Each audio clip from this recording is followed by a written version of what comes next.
Hello, this is Neerav. So today we are here with our second video of our course. તો આજના વિડીયોમાં આપણે બીજા વિડીયોમાં આપ સૌનું સ્વાગત છે. તો લાસ્ટ વિડીયોમાં આપણે સેન્ટેન્સ શું છે તેની ચર્ચા કરી અને એક ટીપ આપી હતી કે ઓબ્ઝર્વેશન કેવી રીતે કરવું કે જેથી તમને ઇંગ્લિશ સારું રીતે આવડી શકે. તો મને આશા છે કે તમે તે બંને વસ્તુ ઉપર ફોકસ કરી તેનું રિવિઝન કરી અને પછી જ આ વિડીયો જોવા આવ્યા હશો. અને જો એવું ન હોય તો પહેલો વિડીયો કમ્પ્લીટ કરો પછી આ વિડીયો જુઓ. તો આજના વિડીયોના ટોપિક્સ છે parts of speech. Main topic તો પાર્ટ્સ ઓફ સ્પીચ શું છે, પાર્ટ્સ ઓફ સ્પીચનો ઉપયોગ કેવી રીતે થાય, પાર્ટ્સ ઓફ સ્પીચ કેટલા છે અને પાર્ટ્સ ઓફ સ્પીચ એક જ શબ્દ અલગ અલગ પાર્ટ્સ ઓફ સ્પીચમાં હોઈ શકે કે નહીં, અને પાર્ટ્સ ઓફ સ્પીચનું ઇમ્પોર્ટન્સ કોમ્પિટિટિવ એક્ઝામના લેવલે કેટલું છે. આ ટોપિક્સની આપણે આજના વિડીયોમાં ચર્ચા કરીશું. તો પાર્ટ્સ ઓફ સ્પીચ સમજાવવા માટે હું તમને એક એક્ઝામ્પલ આપું કે દાખલા તરીકે આપણે જોયું હતું કે સેન્ટેન્સના મુખ્ય 3 ભાગો હોય. પહેલો ભાગ છે એને સબ્જેક્ટ કહેવાય, બીજું છે તે વર્બ અને ત્રીજું છે તે ઓબ્જેક્ટ હોય. તો તેવી જ રીતે આપણે જો ભાગ પાડી દઈએ તો સબ્જેક્ટ તરીકે શું આવી શકે, ઓબ્જેક્ટ તરીકે શું આવી શકે, વર્બ તરીકે શું આવી શકે, તે સમજવા માટે ઇંગ્લિશ લેંગ્વેજની અંદર અથવા તો કોઈ પણ ભાષાની અંદર પાર્ટ્સ ઓફ સ્પીચ મતલબમાં વાક્યની અંદર જે શબ્દો આવે તેના અલગ અલગ ભાગ કરી દેવામાં આવે કે જેથી તે સમજવામાં સરળતા રહે. તો એને જ આપણે પાર્ટ્સ ઓફ સ્પીચ કહીએ છીએ. તો પાર્ટ્સ ઓફ સ્પીચની સિમ્પલ ડેફિનેશન એ છે, અને આપણે સમજવું હોય તો ઉદાહરણ દ્વારા કહી શકીએ કે દાખલા તરીકે 3 લાઈન છે. એક લાઈન છે તે છોકરાની છે, બીજી લાઈન છે તે છોકરીઓ માટે છે અને ત્રીજી લાઈન છે તે બાળકો માટે છે. એવી જ રીતના આપણે કહી શકીએ સબ્જેક્ટ, વર્બ અને ઓબ્જેક્ટની 3 લાઈન છે. તો પહેલી લાઈન છે તે સબ્જેક્ટ માટેની છે, બીજી લાઈન છે તે વર્બ માટેની છે, ત્રીજી ઓબ્જેક્ટ માટેની. તો દરેક લાઈનની અંદર શું આવશે તે ફિક્સ જ હોય. છોકરાની લાઈન છે તો ત્યાં છોકરીઓ અથવા બાળકો નહીં જાય, એવી જ રીતના છોકરીઓની લાઈન છે ત્યાં બાળકો અથવા છોકરાઓ નહીં જાય, અને બાળકોની લાઈન છે તેમાં છોકરીઓ અથવા છોકરાઓ નહીં જાય. એવી જ રીતે જે અમુક શબ્દો છે જે સબ્જેક્ટ તરીકે વપરાય છે, અમુક શબ્દો છે તે વર્બ તરીકે જ વપરાય છે અને અમુક શબ્દો છે તે ઓબ્જેક્ટ તરીકે જ વપરાય છે. તો એ જે ભાગ અને વિભાજન છે તેને આપણે પાર્ટ્સ ઓફ સ્પીચ કહીએ છીએ. તો પાર્ટ્સ ઓફ સ્પીચ કુલ છે 8. 8માં પહેલું છે નાઉન, બીજું છે એડજેક્ટિવ, ત્રીજું છે વર્બ, ચોથું છે એડવર્બ, પાંચમું છે એડવર્બ, પછી પાંચમું છે પ્રિપોઝિશન, પછી પ્રોનાઉન, છઠ્ઠું, સાતમું છે કન્જક્શન અને આઠમું છે ઇન્ટરજેક્શન. બરોબર, આ 8 છે તે અલગ અલગ એની વ્યાખ્યાઓ છે તે આપણે ધ્યાનથી સમજશું. આ 8ને જો ટૂંકમાં યાદ રાખવા હોય તો તેનું ટૂંકું રૂપ છે નેપ વેબ CI. બરોબર, NAPVAPCI, નેપ વેબ CI, જેનીથી આ 8 પાર્ટ્સ ઓફ સ્પીચને આપણે સરળતાથી યાદ રાખી શકીએ. હવે આપણે 8ને ડિટેલમાં સમજવાનો પ્રયત્ન કરીએ. તો નાઉન એટલે શું? તો નાઉન છે તે કોઈ પણ નામ, કોઈ વ્યક્તિ, વસ્તુ અથવા સ્થળનું નામ. દાખલા તરીકે વ્યક્તિનું નામ છે તો મારું નામ જ છે નીરવ, તો એક વ્યક્તિનું નામ છે એને આપણે નાઉન કહી શકીએ. કોઈ વસ્તુનું નામ, આ પેન છે અથવા તો આ બુક છે, તો એને આપણે કહી શકીએ નાઉન, વસ્તુનું નામ. અથવા સ્થળનું નામ, કોઈ જગ્યા છે, બરોબર, તો કોઈ પણ જગ્યાનું નામ આપણે આપી શકીએ. તે ત્રણેય છે તેને આપણે નાઉન કહી શકીએ. આ સિવાય વસ્તુમાં આપણે જે વસ્તુ આપણે ફીલ કરી શકીએ તેવી વસ્તુઓના નામને પણ આપણે નાઉન તરીકે જ લેશું. દાખલા તરીકે પ્રેમ છે, નફરત છે, ગરીબી છે. આપણે આંખોથી જોઈ શકતા નથી, 5માંથી કોઈ પણ ઇન્દ્રિયોથી એને ટચ કરી શકતા નથી, પરંતુ તેની વિશે વાત થઈ શકે, તો તે દરેક વસ્તુ છે એને આપણે નાઉન તરીકે ગણીશું.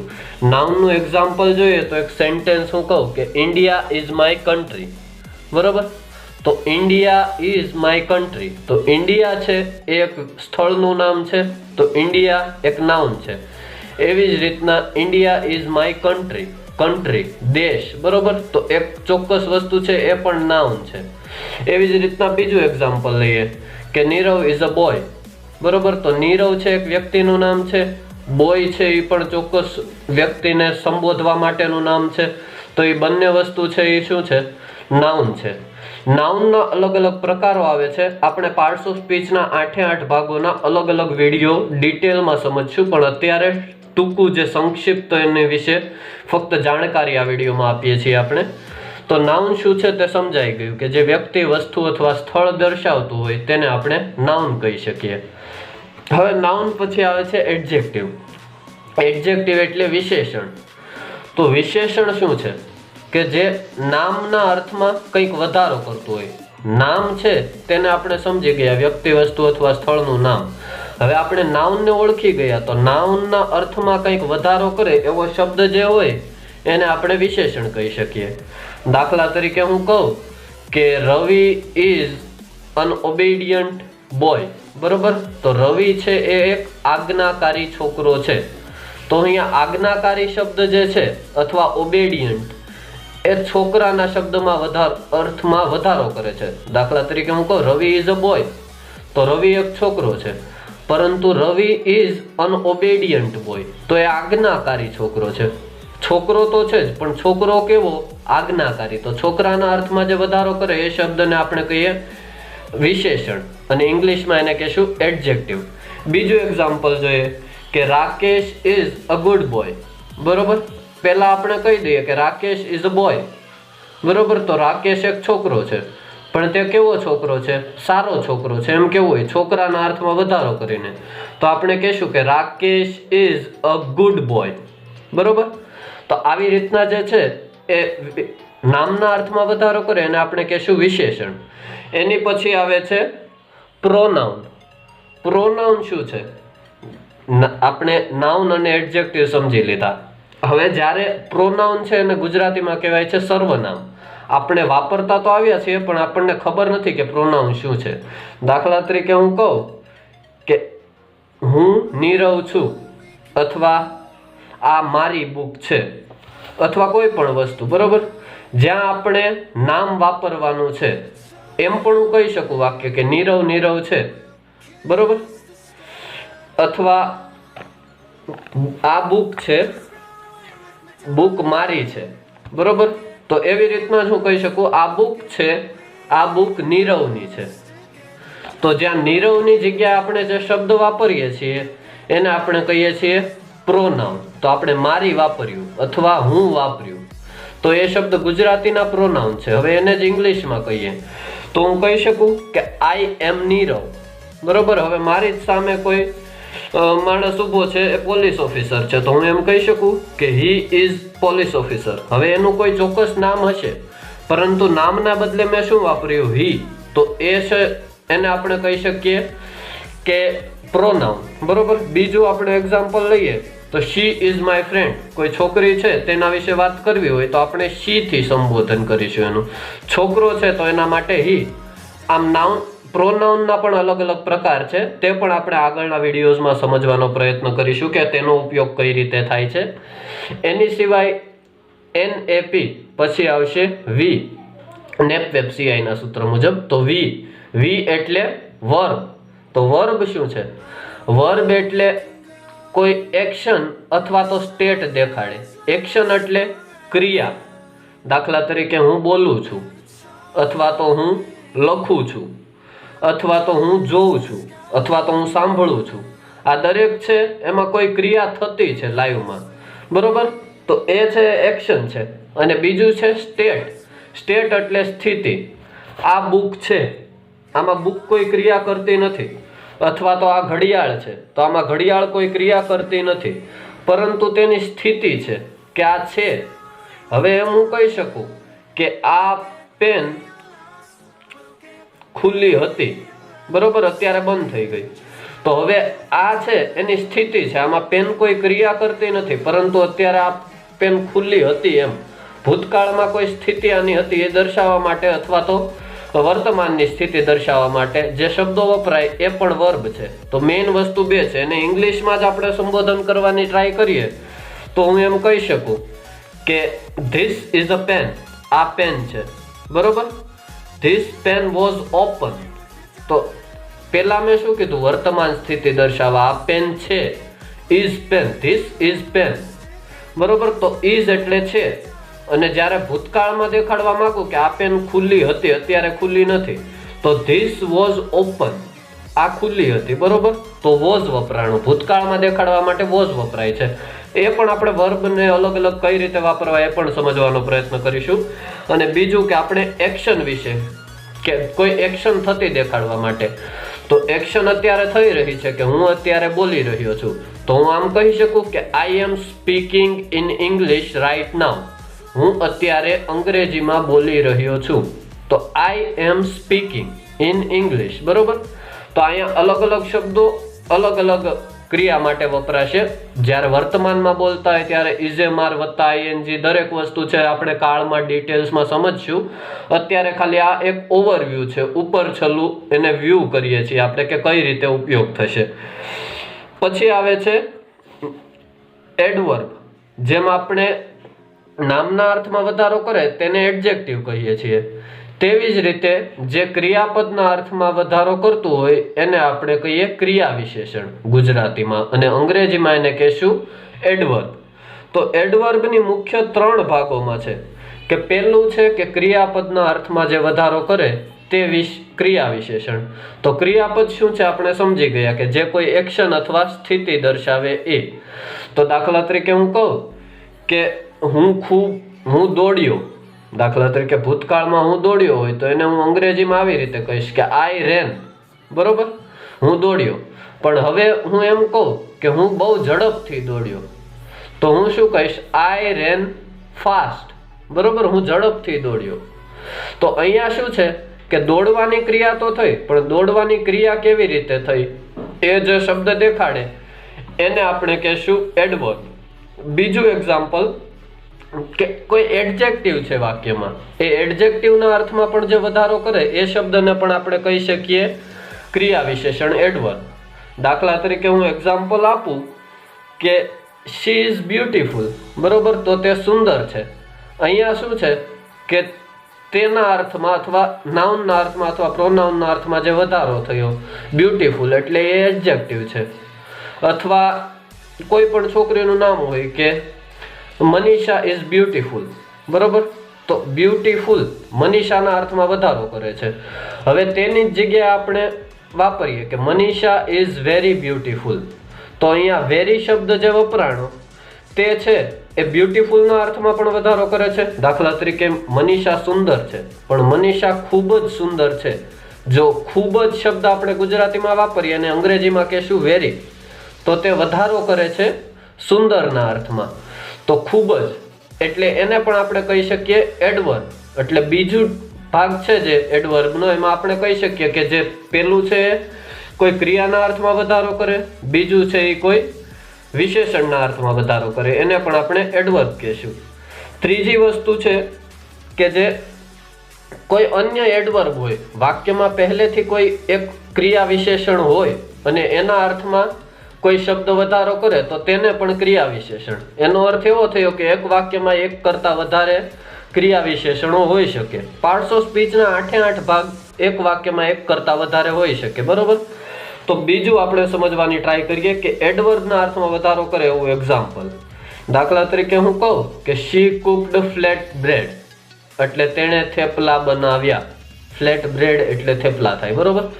શી કુકડ ફ્લેટ બ્રેડ, હવે તેણે થેપલા બનાવ્યા, આ એક સિમ્પલ વાક્ય છે. પણ તેણે શું કર્યું, she cooked flat bread very quickly, તેણે થેપલા ખૂબ ઝડપથી બનાવ્યા. તો હવે અહીંયા શું છે, થેપલા બનાવ્યા છે, બનાવવાની ક્રિયા કરી છે, રાંધવાની ક્રિયા, પણ કેવી, ઝડપથી કરી છે. હવે હું બીજા વાક્યમાં એમ કહું, she cooked flat bread very quickly, ઝડપથી તો બનાવ્યા, પણ કેવી ઝડપથી, ખૂબ જ ઝડપથી. તો અહીંયા છે એ ઝડપની ક્રિયામાં પણ વધારો થાય છે, બરોબર. તો એ છે એ એડવર્બના અર્થમાં જે વધારો કરે એને આપણે એડવર્બ કહી શકીએ, બરોબર. તો આ 3 વસ્તુ મેઇન આપણે એડવર્બમાં ધ્યાનમાં રાખવાની કે પહેલું છે કોઈ વર્બના અર્થમાં વધારો કરે, બીજું છે કોઈ એડજેક્ટિવના અર્થમાં વધારો કરે અને ત્રીજું છે કોઈ એડવર્બના અર્થમાં વધારો કરે. આ ત્રણેયના અર્થમાં જે વધારો કરે તેને આપણે કહી શકીએ એડવર્બ. હવે એની પછી આવે છે પ્રીપોઝિશન. તો પ્રીપોઝિશન શું છે? કોઈ નાઉન અથવા પ્રોનાઉન, બરોબર, એની આપણે ડેફિનેશન સમજી ગયા કે નાઉન શું છે, પ્રોનાઉન શું છે. જો એટલી વારમાં ભૂલી ગયા હોય તો પાછો વિડીયોને પ્રીવિયસમાં લઈ જાઓ અને ચેક કરી લો કે નાઉન ને પ્રોનાઉન શું છે. નાઉન અથવા પ્રોનાઉન એ કોઈ વસ્તુ સાથે અથવા કોઈ પણ વસ્તુ અથવા સ્થળ સાથે કઈ રીતે જોડાયેલા છે તે દેખાડવા માટે જે શબ્દો વપરાય એને આપણે પ્રીપોઝિશન તરીકે ઓળખીએ છીએ. પ્રીપોઝિશન તરીકે જો હું ઉદાહરણ લઉં કે this book is on the table, બરોબર, આ ટેબલ પર બુક મૂકી છે મેં, તો હું એમ કહી શકું કે this book is on the table. ટેબલની ઉપર છે. ટેબલ અને બુક બે અલગ અલગ નામ છે, તો એની વચ્ચેનો સંબંધ શું છે તે દેખાડવા માટે મારે જે શબ્દ વાપરવાનો થાય એને આપણે કહીએ છીએ પ્રીપોઝિશન, બરોબર. બીજી રીતે કહું તો બીજું એક્ઝામ્પલ આપણે જોઈએ કે my legs are under the table, બરોબર, મારા પગ છે તે ટેબલની નીચે છે. હવે અહીંયા છે મારા પગ અને ટેબલ એકબીજાને ડાયરેક્ટલી અડતા નથી, પરંતુ તે બંને વચ્ચેનું સંબંધ શું છે અથવા સ્થિતિ શું છે તે દેખાડવા માટે જે શબ્દ વપરાય એને આપણે કહીએ પ્રીપોઝિશન. તેની પછી આવે છે કન્જંક્શન. તો કન્જંક્શન શું છે? સંયોજક કન્જંક્શનનું ગુજરાતી થાય. તો જે બે શબ્દો અથવા તો બે વાક્યો તેને જોડવા માટે જે શબ્દ આપણે વાપરીએ એને આપણે કહીએ છીએ કન્જંક્શન. દાખલા તરીકે હું કહું કે રામ ઇઝ અ ફાર્મર, બરોબર, રામ એક ખેડૂત છે. અને પછી હું કહું Krishna is a farmer, Krishna એક ખેડૂત છે. હવે મારે કેવું હોય, બે વાક્ય અલગ અલગ નથી બોલવા, બે ખેડૂત જ છે, તો હું એક જ વાક્યમાં એમ કહી શકું કે રામ અને કૃષ્ણા બંને ફાર્મર છે, બરોબર. તો હું એમ કહી શકું કે Ram and Krishna R farmers, બરોબર.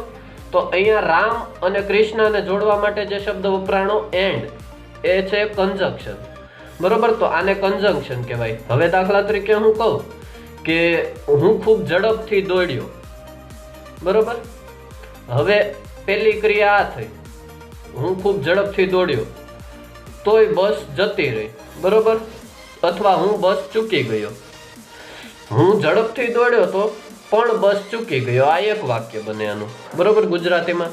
તો હવે આને અંગ્રેજીમાં ટ્રાન્સલેટ કરીએ તો આપણે કહી શકીએ કે I ran very quickly but missed the bus, બરોબર. હું ખૂબ ઝડપથી દોડ્યો પણ બસ ચૂકી ગયો. જે બે અલગ અલગ વાક્યો છે તેને જોડવા માટે અહીંયા શું વાપર્યું? બટ. તો બટ છે એ પણ એક કન્જંક્શન છે.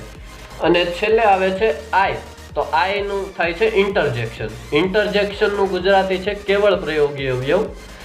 તો એનું જેવું નામ છે તેવા જ ગુણ છે કે તેનો ફક્ત પ્રયોગ થાય છે, તેનો કોઈ અર્થ નીકળતો નથી. દાખલા તરીકે આપણે કોઈ ચીઝ પાડીએ કે અરે બાપરે અથવા ઓય માં અથવા કોઈ પણ શબ્દો, તો તે છે આપણે લઈએ છીએ કેવળ પ્રયોગી શબ્દ તરીકે. ઇંગ્લિશ લેંગ્વેજમાં પણ તેવા કેવળ પ્રયોગી શબ્દો હોય છે. દાખલા તરીકે આપણે કહીએ કે યે હે India have one the match, તો અહીંયા આપણે યે હે અથવા હુર્રે શબ્દ વાપર્યો હોય આગળ, તો તે શબ્દ છે તે ફક્ત પ્રયોગ માટે છે, તેનો કોઈ અર્થ નીકળતો નથી, તો એને આપણે કહેશું કેવળ પ્રયોગી અવયવ. સો આ 8 પાર્ટ્સ ઓફ સ્પીચ હતા જે તમને સમજાઈ ગયા હશે. હવે પાર્ટ્સ ઓફ સ્પીચના શબ્દો છે. દાખલા તરીકે આપણે કોઈ એક શબ્દને ફિક્સ કરી લીધો કે આ એડજેક્ટિવ તરીકે વપરાયો એક જગ્યાએ, આપણે સમજી ગયા કે વ્યાખ્યા શું છે, તો હંમેશા તે એડજેક્ટિવ જ પછી રહેશે ગમે તે વાક્યમાં વપરાય એવું હોતું નથી, બરોબર. તે વસ્તુ મગજમાં ખાસ ઉતારવા જેવી છે કે જ્યારે દરેક જગ્યાએ અલગ અલગ રીતે શબ્દો વપરાશે. દાખલા તરીકે હું કહું કે still waters run deep, still waters run deep, તો અહીંયા છે સ્ટીલ શબ્દ આપણે વાપર્યો સ્ટીલ વોટર્સ રન ડીપમાં. હવે બીજું વાક્ય હું કહું કે Mahesh steel lives in that house, Mahesh steel lives in that house, તો અહીંયા બંને જગ્યાએ આપણે સ્ટીલ શબ્દ વાપર્યો, પરંતુ ડિફરન્સ શું છે? પહેલામાં આપણે કીધું સ્ટીલ વોટર્સ રન ડીપ, તો અહીંયા આપણે કહેવા માંગીએ છીએ કે સ્થિર પાણી, સ્ટીલ એટલે સ્થિર થાય, એક અર્થ સ્ટીલનો, તો સ્થિર પાણી હંમેશા ઊંડા હોય છે, બરોબર. તો પાણીના અર્થમાં વધારો કર્યો. પાણી તો ઊંડું હોય જ છે એમ આપણે કહી શકીએ, પણ કેવું પાણી? સ્થિર પાણી ઊંડું હોય. તો પાણીના અર્થમાં વધારો કર્યો એટલે આપણે આને કહેશું સ્ટીલ, બરોબર. તો અહીંયા છે એ છે વિશેષણ સ્ટીલનો ઉપયોગ. હવે હું બીજી રીતે કહું કે Mahesh steel lives in that house. Mahesh lives in that house. Mahesh તે ઘરમાં રહે છે, રહેવાની ક્રિયા મહેશ કરે છે, પણ Mahesh steel live in that house. Mahesh હજી તે ઘરમાં રહે છે, પણ ક્યારે? હજી રહે છે. એમ આપણે જ્યારે પૂછીએ ત્યારે છે એક ક્રિયાના અર્થમાં વધારો કરે છે આ સ્ટીલ છે. તો એનો મતલબ શું થયો કે જે એકનો એક શબ્દ છે ક્રિયાના અર્થમાં વધારો કરે ત્યારે સ્ટીલનું મતલબ શું થશે? એ એક એડવર્બ બની જશે. તો આમ અલગ અલગ વાક્ય પ્રમાણે એના અલગ અલગ ઉદાહરણ બની શકે. હજી એક આપણે ઉદાહરણ લઈએ કે Hindus fast in the month of Shravan. હિન્દુ લોકો શ્રાવણ મહિનામાં ઉપવાસ કરે છે. ફાસ્ટનો એક અર્થ થાય છે ઉપવાસ કરવો, બરોબર. તો અહીંયા આપણે એમ કહી શકીએ કે Hindus fast in the month of Shravan. તો ઉપવાસ કરે છે, ફાસ્ટનો અર્થ એટલે કોઈ ક્રિયા કરે છે. તો આ છે એક વર્બ છે ફાસ્ટ. હવે બીજી જ રીતે જોઈએ તો my sister kept the fast for a week. મારી બહેને એક અઠવાડિયા માટે ઉપવાસ કર્યો હતો, બરોબર, અથવા રાખ્યો હતો. કેપ્ટ, કેપ્ટ એટલે રાખવું. તો અહીંયા ક્રિયાપદ શું છે? રાખવું. રાખ્યું હતું શું? ઉપવાસ. એક નામ છે, બરોબર. આપણે જોઈ શકતા નથી પરંતુ એક નામ છે. કોઈ વસ્તુ કરી અને આપણે એક નામ આપી દીધું. તો અહીંયા ઉપવાસ ફાસ્ટ એક નામ છે, જ્યારે પાછળના વાક્યમાં આપણે જે જોયું ત્યાં ઉપવાસ કરવા માટે ફાસ્ટ શબ્દ વપરાણો. તો એક ક્રિયાપદ છે. આમ દરેક વાક્યના અંદર વપરાતા શબ્દો પાર્ટ્સ ઓફ સ્પીચના 8 ભાગમાં આવી શકે, બરોબર. તો આપણે એ વસ્તુ ક્લિયર કરીએ છીએ અહીંયા. બીજી વસ્તુ કે આપણે આને ઇમ્પોર્ટન્સ શા માટે આપવું એક્ઝામના પોઈન્ટ ઓફ વ્યૂથી, તો મેં થોડાક સ્ટેટ્સ ચેક કર્યા છે કે PSI પ્રિલિમ્સનું જે 2017નું ઇંગ્લિશનું પેપર હતું તેની અંદર 6 માર્ક્સના નાઉન, કલેક્ટિવ નાઉન પૂછાણા છે અને 10 માર્કના પ્રિપોઝિશન્સ પૂછાણા છે. અને આની સિવાય વર્બ્સ જે પૂછાય છે તેની ઉપરથી જ આપણે ટેન્સીસ શીખી શકીએ. તો એ ઓલમોસ્ટ ગ્રામર 25 માર્કનું ટેન્સીસને લગતું પૂછાય છે, તો તે પણ આપણે વર્બ્સના આધારે સમજી શકીએ. આની સિવાય આપણે જો સમજવાનો પ્રયત્ન કરીએ તો એડજેક્ટિવ, એડવર્બ જો આપણને આવડતા હોય તો આપણે આરામથી કોઈ પણ વસ્તુ સમજી શકીએ ગ્રામરની. તો એના માટે જરૂરી છે કે આપણે સૌથી પહેલાં પાર્ટ્સ ઓફ સ્પીચ શું છે તે સમજીએ. આની પછીના વિડીયોમાં આપણે ડિટેલમાં દરેક વસ્તુ સમજવાનો પ્રયત્ન કરીશું કે પાર્ટ્સ ઓફ સ્પીચ કેવી રીતે અલગ અલગ એના ભાગો હોય છે. દાખલા તરીકે નાઉનના પ્રકારો હોય છે, એડજેક્ટિવના પ્રકારો હોય છે, વર્બના પણ અલગ અલગ પ્રકારો હોય છે, એડવર્બના અલગ અલગ રીતે યુઝેસ થાય છે, એકનો એક શબ્દ નાઉનની જગ્યાએ એડજેક્ટિવ તરીકે કઈ રીતે વપરાય છે, તેના રૂપમાં ફેરફાર થાય છે. તે બધી વસ્તુ આપણે આગળના વિડીયોમાં સમજવાનો પ્રયત્ન કરીશું. અને આ સાથે એક બોનસ ટાસ્ક હું તમને આજથી આપવા માગું છું કે જે પણ આ વિડીયો 24 મિનિટની આજુબાજુનો બનવા આવ્યો છે, અત્યાર સુધી જો કોઈ આ વિડીયો છેલ્લે સુધી જોતા હોય તો જે પણ હવેથી આ વિડીયો જોશે તેમની વોકેબ્યુલરી સુધારવા માટે તમે ડેઈલી એક નવો શબ્દ શીખવાનો પ્રયત્ન કરો. આ વિડીયો જો અહીંયા સુધી જોઈ લીધો હોય તો હવે ફક્ત જે આજનો નવો તમે શબ્દ શીખ્યા હોય તે કમેન્ટ સેક્શનની અંદર કમેન્ટ કરી દો અને એનો અર્થ અને સ્પેલિંગ બંને વસ્તુ લખી નાખો. કમેન્ટ કરવામાં ફક્ત 5 સેકન્ડ જ જશે. કોઈ બીજી જગ્યાએ સમય બગાડવો એની કરતાં કમેન્ટ કરી અને તમારું નોલેજ વધારો અને તમે શીખો છો એ વસ્તુ સાબિત કરો. આ સિવાય આજના વિડીયોને અહીંયા પૂરો કરીએ છીએ. વિડીયોમાંથી જો તમને કંઈ શીખવા મળ્યું હોય તો લાઈક કરી દેજો. બીજા મિત્રોને જેને જરૂર હોય તેની સાથે વિડીયો શેર કરી દેજો. કોઈ ડાઉટ્સ હોય તો કમેન્ટ સેક્શનમાં પૂછી લેજો અને ચેનલને સબસ્ક્રાઈબ કરી અને બેલ આઇકન ક્લિક કરજો જેથી નેક્સ્ટ વિડીયોની અપડેટ્સ તમને મળતી રહે.